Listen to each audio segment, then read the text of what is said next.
Black and gold fans, college football fans, welcome in or welcome back to the Touchdown Black and Gold vlog. Hey guys, how we doing? It's your usual host, Blair Parks. I'm here. Today's episode is my belated reaction and recap to the 2022 Music City Bowl game, which we saw Iowa defeat Kentucky 21-0 on New Year's Eve, 11 o'clock down in Nashville. And once again, I apologize.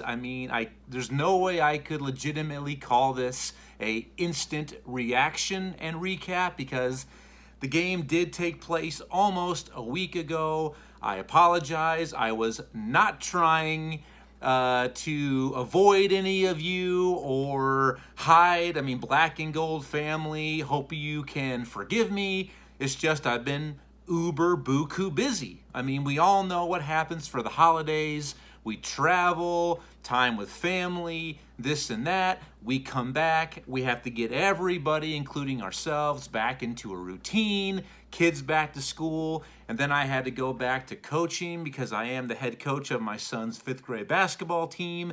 And unfortunately, we've all been there, done this, on vacations, on holiday breaks. Our workload just backs up and stacks up. So I've been very, very busy this week. So my apologies. I, once again, was not trying to not give you the attention that you deserve and that you demand. This has been kind of a very tough week. Before I say any more, I just want to say thank you for all that you've done for the channel, what you've done, what you will continue to do. Please, if you like what you see and what you hear, hit the subscribe button, get notifications. You don't have to be a black and gold fan to join the Touchdown Black and Gold vlog. This is a safe haven for all college football fans. I want to hear from not only Iowa fans, but also you Kentucky Wildcat fans, SEC fans, Big Ten fans, all the college football fandom universe. You are all welcomed and encouraged to join, and please comment. Let me know what you think about the game, about what your critique is for Iowa and Kentucky, things you liked, things you didn't like. I want to hear from you, and I always tell the viewers, if this is your first time joining me, that you, the viewer, you are the people who drive these episodes, so please get involved. Let your voice be heard. I want to hear from you, and I promise you that I will take time. Sooner than later, I will respond to each and every one of your comments individually. So please like, share, comment, subscribe. Let's get the word out there. I was hoping to have 200 subscribers by the end of this season. Now, could that still happen? It's possible. We do have the national title game still coming up on Monday evening, so I'm going to have at least one more episode before that, my national championship game preview and prediction. So I'm going to need your help. So spread the word. Tell your fellow college football fans, your friends, co-workers, colleagues, family members to check me out here in the Touchdown Black and Gold vlog. So with the victory, Iowa improved its record to 8-5 overall, while Big Blue, the Kentucky Wildcats, with the loss in the season, 7-6. My initial thoughts. Now, if you've seen some of my past reaction and recap episodes, I always start with my initial thoughts before I break down specific pieces of the game itself. That overall, I really liked this game. I know if you're somebody who likes offense, this was not the game for you. It probably was very hard on your eyes to watch this game, but somebody like myself who likes a good old-fashioned slugfest to where there's a rock fight, two teams drag each other into a phone booth, and it comes down to execution, who's going to play cleaner and smarter, who's going to covet the ball and not turn it over, not have any sort of special teams gaffes, and who executes better in all three phases of the football game overall. that's who's going to win. And that's exactly the kind of game we saw. Now, it looked like the attendance there down in Nashville on New Year's Eve day was a little bit rough. I mean, I know they were expecting a larger crowd for both Iowa and Kentucky to travel to Nashville. But I think overall, from what I read and what I've seen on message boards, what fans have posted, it seems like both fan bases really enjoyed their time and the experience in Music City. If you were there, please comment. Let me know how it went. Did you have a good time? Would you go back to this bowl game in the future if your team happens to get invited again? I want to hear from you, both Iowa and Kentucky fans. Let me know if you were there firsthand what your experience was. Now, if you watched my Music City Bowl preview show, I did inform you that the over-under was 31 points, which is a modern era low for a bowl game. Even though it was very low, I told you guys to still probably, if you were going to bet some dough, put on the over, all right? And obviously this one did not get to 31. I think it was 31 and a half was the over-under total, so it did not get to 32 points, which I'm not shocked, but even I was a little bit surprised.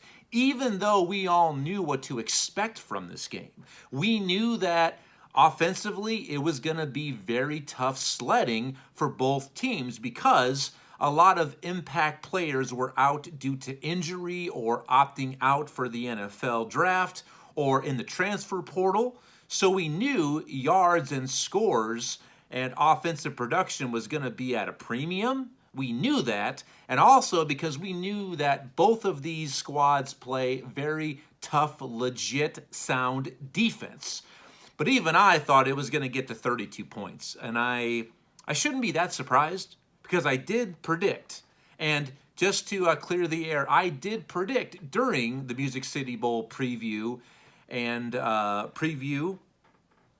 prediction episode that I did pick Iowa to win. Not necessarily because I thought Iowa was so much better than Kentucky. I just think that I thought that they'd be able to grind one out because Kentucky was going to be missing the key components. So I did pick Iowa. And I also said I thought that 17 points would at least get you to overtime. So basically, I did predict that 17 points is not going to allow you to lose the game. At least you'll be able to have a chance in OT. And I did say 20 points would win this ball game. And that exactly happened too. So, I mean, I did nail that. But I was very surprised that it didn't get to 32 points, guys. And I got to say this too. I mean, if you've watched previous episodes, that you know me. I have much love and respect for the Kentucky Wildcat football program. I've referred to them in the past as Iowa South because of the University of Iowa ties. Current head coach of the Wildcats, Mark Stoops, was a former player at the University of Iowa under legendary coach Hayden Fry. So there's so many similarities and ties and correlations between these two programs. I mean, they share similar identities, they share similar cultures, and they really both have the same blueprint and game plan for victory. They want to both be stout along the lines of scrimmage, be sound in their special teams. First and second, they want to run the ball to set up some play action and then take a few chances down the field. So I have nothing but much love and respect for Kentucky. I mean, and plus both programs really, when it comes down to it, you would classify as developmental programs. Iowa and Kentucky are not going to be littered year in, year out with 4- and 5-star recruits aplenty. But in the last few seasons, Kentucky definitely has bumped up their recruiting. So I definitely think that Mark Stoops is going to continue to do what he does, which is just what Coach Kirk Ferentz does at Iowa. They're going to give you 7, 8, 9 wins a season. You can take that to the bank under these two head coaches. And things are really looking bright for both of these programs. And I'll further break this down that, I mean, I saw a lot of good effort and a lot of promise moving into next season. And especially when we both know what's coming soon, because both of these teams have scored big time victories so far early via the transfer portal, that better times are definitely coming. And my last final thought is this was definitely a matchup of two teams that desperately needed a victory to end their season. I mean, both of these squads didn't end the season the way they wanted to. I mean, Kentucky down the stretch lost at home against lonely Vanderbilt, which I believe snapped their 25 or maybe even 26 game SEC conference losing streak. So that was definitely not in the foreseeable cards for Kentucky. So definitely was a tough pill to swallow. And with Iowa, I mean, at the very end of the season, putting that winning streak together, Black Friday, hey, at home, senior day, you beat Nebraska, you advance back to Indianapolis as the Big Ten West champion. Did not happen. So both teams desperately needed a big win to end their season. So let's get into the game itself, shall we? So 21-0 was the final score, as I stated.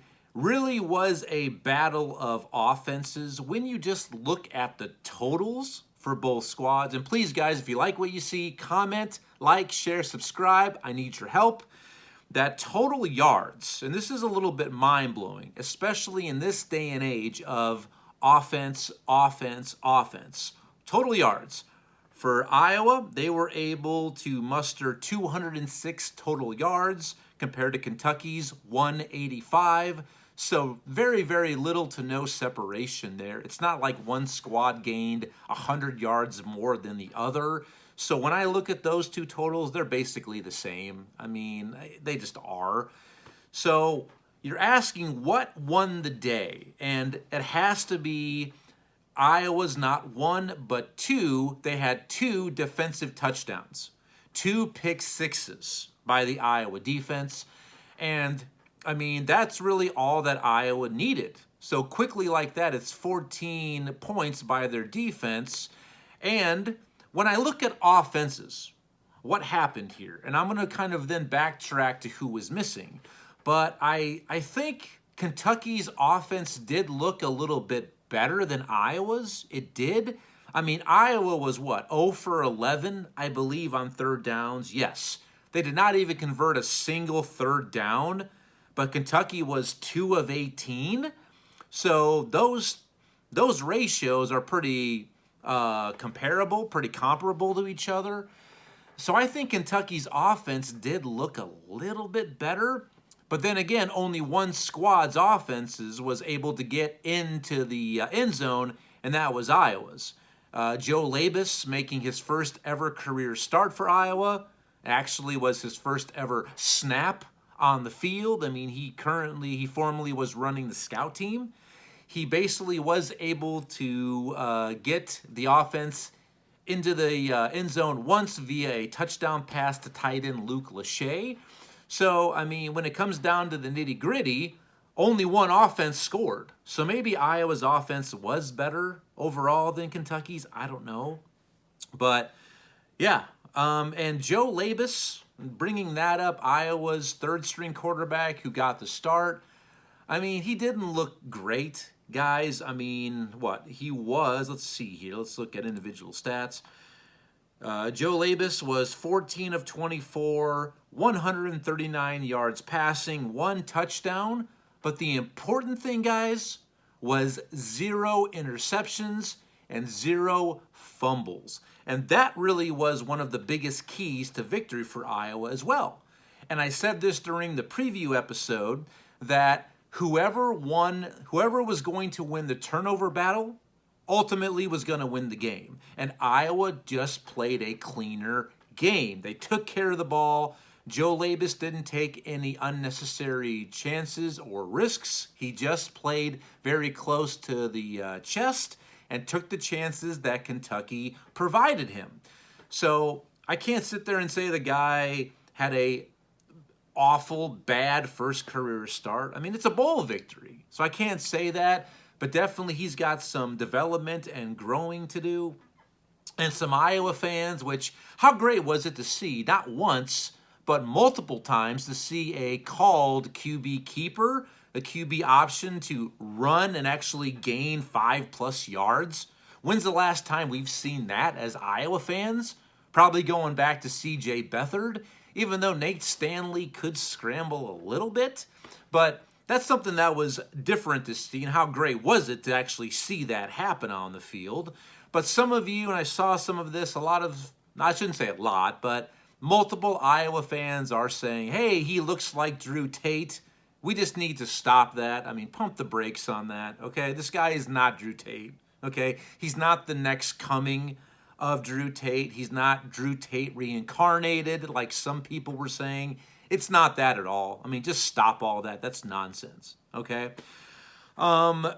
Destin Wade, who was Kentucky's starting quarterback, also a backup quarterback. He got the start because Will Levis opted out for the NFL draft, which that was no big surprise. We all knew that was going to happen even before it became official news. He is projected to be one of the first 4 quarterbacks selected in this year's upcoming draft. So nobody was shocked by a Wildcat quarterback, Will Levis, opting out. So Destin Wade gets the start. He went 16 of 30 for 98 yards, but those 2 crucial interceptions, which resulted in those 2 Iowa defensive touchdowns via the pick 6. And this is the thing that it really came down to, guys. Now, I knew Will Levis was not going to play. And initially, I did choose Kentucky to win this ball game. I did. Now, if Will Levis would have played, I still don't know if that would have given Kentucky the victory. Because I said this during the preview episode as well, that this wide receiver core for Kentucky is very young, and it's very promising. I mean, the outlook for them looks very good. They just need more reps, more time, and I think they all will blossom. There was no Wan'Dale Robinson on this year's roster for Kentucky, who absolutely scorched us last year as Iowa fans. We all remember that in last year's Citrus Bowl. So I don't think if Will Levis would have played, I don't necessarily think you could have booked a Kentucky victory. I probably still would have actually picked Iowa.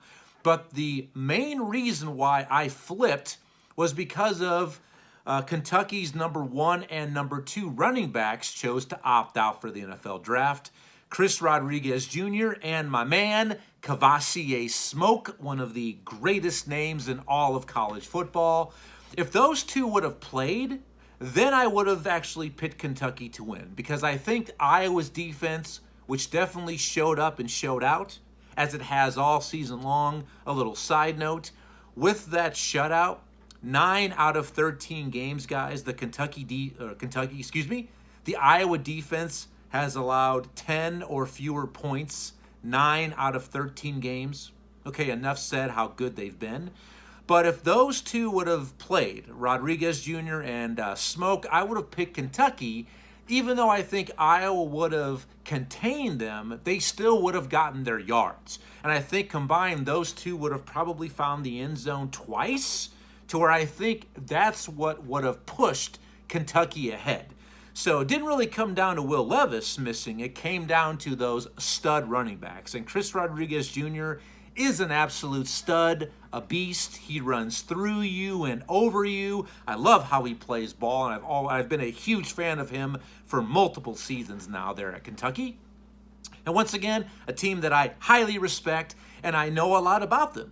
Since I live here in the Show Me State, I see them each and every year play Missouri. So I'm a big fan of Big Blue. All right, I just am. So that's really what the key was to me as far as the impact players who didn't play. So if those 2 would have played, I would have picked Kentucky, and I think ultimately they probably would have won, at least had a much better chance in a position to win the game. All right, that's just my take on it. Let me know if you agree or disagree with that. As far as rushing yards, we all know what these teams wanted to do. They wanted to come out and try to establish the rushing attack, take a little bit of pressure off these young quarterbacks. It was tough sledding for both offenses. Iowa was only able to muster 67 yards rushing on 24 attempts. Kentucky was able to muster 68 yards on 32 attempts. So those numbers right there are a wash.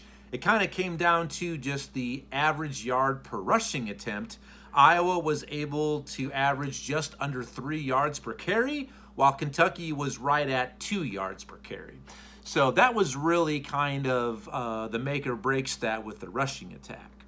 But once Iowa got up to that 21-0 lead, it forced Destin Wade and Kentucky to have to do things that they didn't really want to do and be more one-dimensional. I mean, and that's what the Iowa defense wants you to do. They want you to throw the ball when you have to, not necessarily when you want to.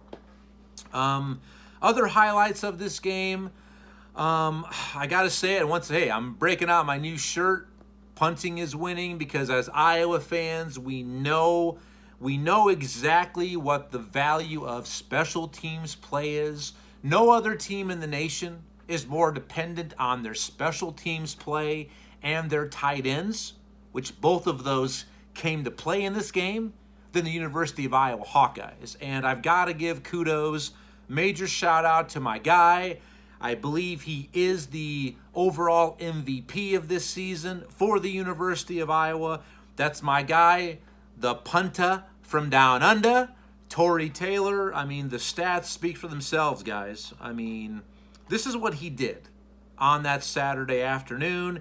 8 punts for Tory Taylor, averaging 49 yards per punt. That is sick, with a long of 59. 6 of those 8 were inside the 20-yard line, and I believe 4 of those 6 inside the 10. So that guy is a one-man wrecking crew, and I'm excited because just shortly after the Music City Bowl, he did announce publicly he is coming back for one more year at Iowa. So I'm excited about that, because punting is winning. To me, it's the very first play of any defense is punting. I mean, especially for the University of Iowa, punting sets up that stout defense. Where is your field position starting? So, yeah, Tory Taylor was big time. Kentucky did not punt. They did have, let's see here, Drew Stevens. Actually, no, there was 10 punts. I'm sorry. I was looking at field goal kicking. Punting for Kentucky, not bad. 10 punts, average of 41 yards for Wilson Berry, Kentucky's punter. So definitely out-punted, outmatched by Tory Taylor. His long was 51 yards. Only 2 of his 10 were inside the 20. So it really came down to just mistakes and execution. That's what won the game for Iowa, okay? And I really liked that Joe Labus did not play outside of himself. He didn't take any foolish risks, okay? And I love seeing that. And I think he has the potential to be a very good backup quarterback, all right? Because in the transfer portal, it was announced several weeks ago that Iowa has landed the commitment of former Michigan quarterback Cade McNamara. Definitely an upgrade, a proven winner. He's going to have 2 years left at Iowa, so that's excellent. I'm excited to see him in action. He just has to get over this injury. And I said this, Kentucky has also scored a major victory in the transfer portal. It was announced just a couple weeks ago, maybe even just a week ago, actually, that former North Carolina State Wolfpack, one of my favorite mascots, if you can't tell, former NC State quarterback Devin Leary has committed to the Wildcats, a guy who's a gamer, an absolute player. He can spin it with the best in the country. So Kentucky fans definitely should be looking out for that. And they should be a little bit excited for that. And hopefully that'll also help that young wide receiver core blossom and flourish and improve. So I'm excited for where Kentucky goes from here as well. So overall, that's really what I have to say about the game. I mean, not really a lot of offensive highlights. I mean, I did say that the tight end play for Iowa, it's always crucial. I mean, we depend on our tight ends more than any other program in the nation. I mean, receiving, the tight ends showed up. Sam Laporta, who's off to the NFL. Thank you for your time and service at Iowa. He had 5 receptions for 56 yards. Luke Lachey had the only offensive touchdown. He was on the end of the touchdown pass from Joe Labus. Luke Lachey, 3 catches for 36 yards and that 1 touchdown. And I am going to say this, that going into the bowl game, from an Iowa standpoint, we heard that they were going to have some new wrinkles on the offense. I mean, the only thing that I saw other than a new quarterback was late in the game when it basically was iced and Iowa was just trying to salt it away. They did line up Sam Laporta, stud tight end, in the Wildcat. Now, seeing it once, that's kind of fun. It's different. It's okay. It's entertaining. But when you leave him on the field for an entire series as your Wildcat quarterback, obviously it was 3 and out, but if that's the big wrinkle, if that's the big change that you implemented for this game to maybe catch the Kentucky defense off guard, maybe there is no hope for the Iowa offense. I don't know. Under OC Brian Ferentz. I don't know. I mean, that's the only difference that I saw, guys. I don't know about you. So comment if you saw something different, but that was the only wrinkle that was evident to me. I mean, geez. But late in the game, Iowa did have the ball at the final possession of the game, and rather than just running it out, they did let Joe Labus throw downfield, potentially for some more points. And I think most educated football fans, when they watch that, I know on the surface it might look a little bit dirty, a little bit Bush League, but I think people would understand that this is a young quarterback, and the more reps he has, the better. So I don't think Iowa was attempting to run up the score. I just think it came down to, hey, the more real-time reps we can get this guy on the field, that's to his and our benefit. And if it would have been reversed for Kentucky, I would have had no problem with it. But there was a little bit of mouthing off in the media about, was that necessary? It was nothing personal. Nobody was trying to run up the score. Like I said, these two head coaches are friends. They're close. It was just for program development and self-improvement. That's what it was for, okay? But overall, yep, that's it. Pretty much the episode. Looking forward to next season. It's going to be a long 8 months of no Iowa football or no Kentucky football if you're a Big Blue fan. And if you are, thank you for tuning in here on the Touchdown Black and Gold vlog. Come on back, subscribe. Let me know what you think. You're always welcome here. So a little bit of depression is going to set in for a lot of us football fans, college football fans, that is. I'm one of the biggest. I'm already coping with not having it, at the ready every Saturday in the fall or Friday night for some of you.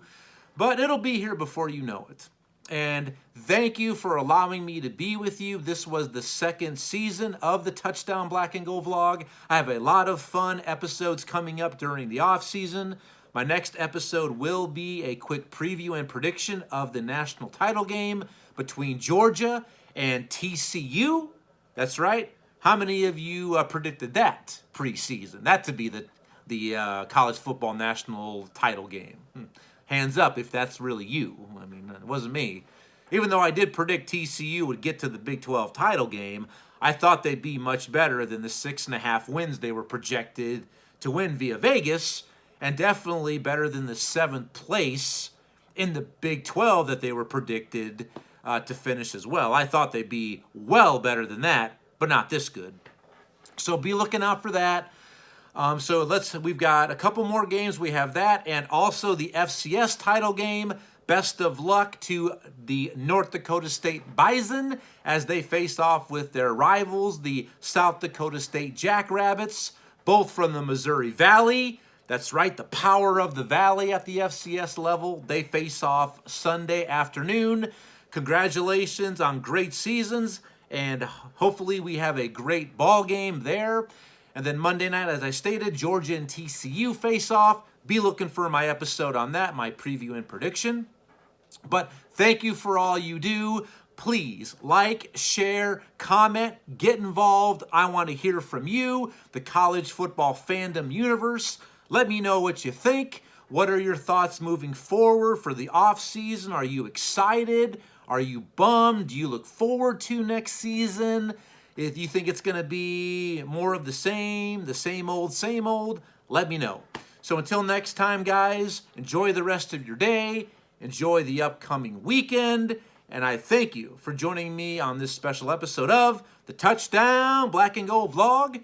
Take care of yourself. Go black and gold. See ya. Bye-bye.